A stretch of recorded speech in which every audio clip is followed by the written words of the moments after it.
Biblical ways to resolve marital conflicts. Bible provides so many principles that can help us to resolve our conflicts like communication, forgiveness, and mutual respect. So, in this teaching, I'm going to be exploring some things that can help us to resolve our marital conflict.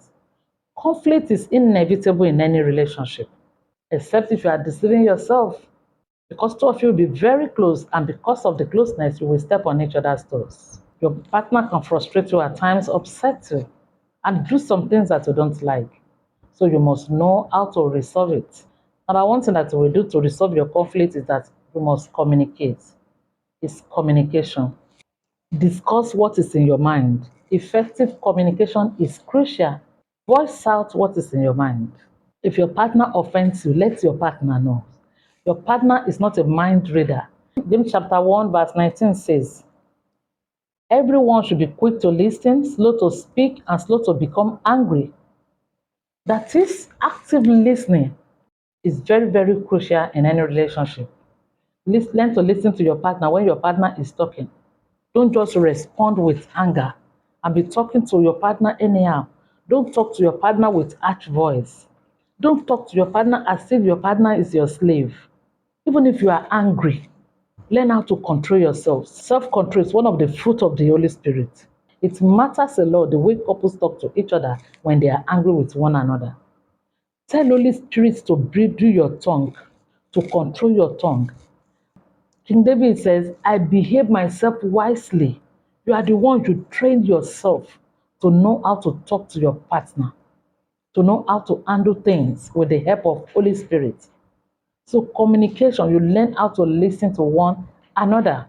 When your partner is talking to you and you listen to your partner, it shows that you respect your partner. And you know respect, they say, is what? Reciprocal. And another thing that you will do to resolve your conflict is practice forgiveness, please. You will step on each other's toes, like I've said. So forgiving one another is very crucial in resolving your conflicts. Hear what the Bible says in the book of Ephesians chapter 4, verse 32.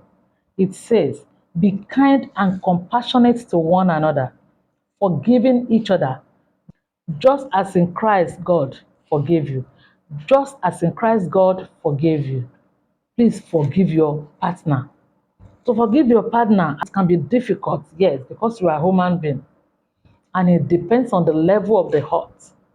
That's why you need grace from God to help you to forgive your partner, to help you to live in advanced forgiveness. You know your partner is different from you, so you must have it at the back of your mind that I'm going to forgive my partner when you are ready to resolve the conflict between the two of you. So holding grudges can deepen the conflict, while forgiveness promotes healing.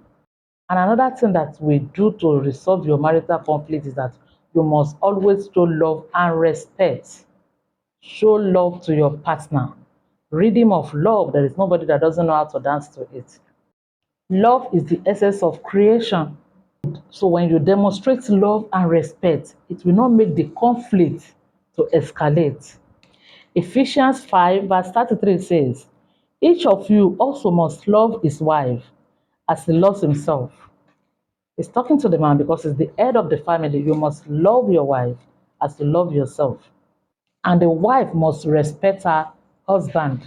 So you must give attention to love and respect. Prioritize it in your relationship, whether there is conflict or not. Love and respect can help to guide your behaviors and attitude during the dispute.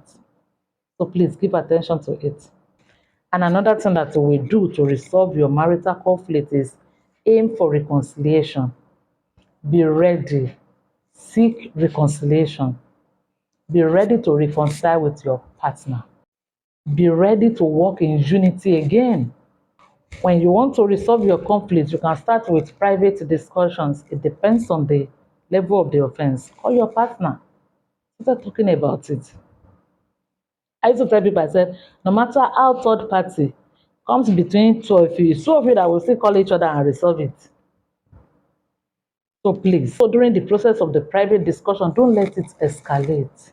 Know that the purpose of calling each other to discuss this thing is to solve the problem. We can't continue like this. We must not give room to the devil in our relationship. So you aim to restore harmony and understanding into your relationship. God will help you in Jesus' name.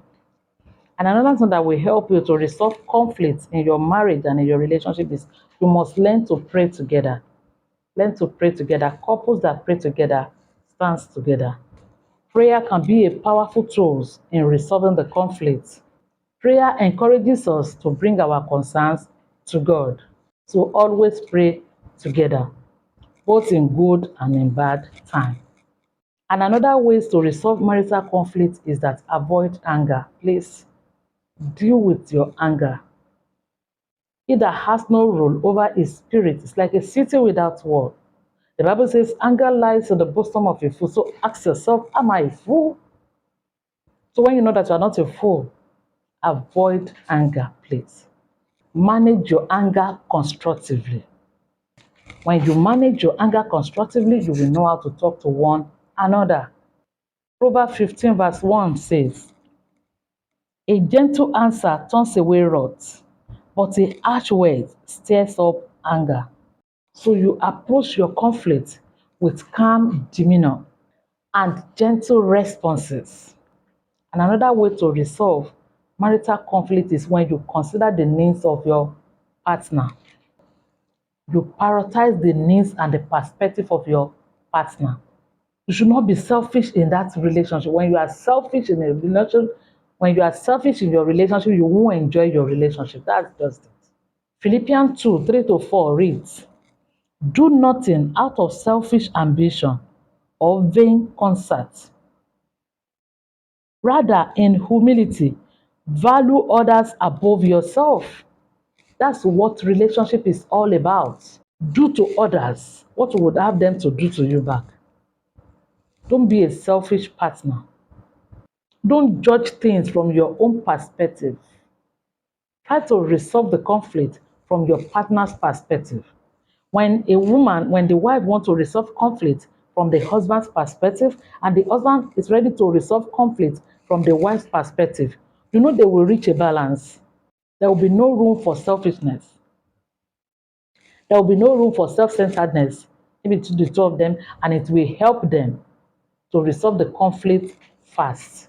So we need wisdom to be able to enjoy each other in relationship and in marriage. That's why the Bible told us in Proverbs chapter 4 verse 7 says, wisdom is the principal things, and in all thy getting get understanding. Understanding is to know the way things work. So we are learning how marriage will work now. Your own will work in the mighty name of Jesus. Because there is a conflict in your marriage, that doesn't mean that that should be the end of the marriage. Two of you must come together and know how to solve the problem. And the last thing that we do to resolve your conflict is seek wise counsel. Seek counsel from the people that has testimonies. You don't know it all. And because you are seeking counsel, that doesn't make you a failure. Because you have issue in your relationship, in your marriage, that doesn't make you a failure. Please talk to people that can counsel you. Talk to a therapist. It will even stop you from misbehaving. You will know when you hear people's story, you will know that, okay, I'm not even the only one. It will encourage you more. It will lift your spirit up. You'll be able to take stand to do whatever you need to do to make your marriage and relationship work. And I know that it will work in the mighty name of Jesus. Proverbs 15 verse 22 reads, plans fail for lack of counsel, but with many advisors, they succeed. The plans succeed. So please, seek counsel. Seek wise counsel. Don't seek counsel from the people that doesn't have testimony when it has to do with marriage. God will help you in Jesus' name. So when you apply these biblical principles, it can foster a loving and understanding to resolving conflicts in marriage.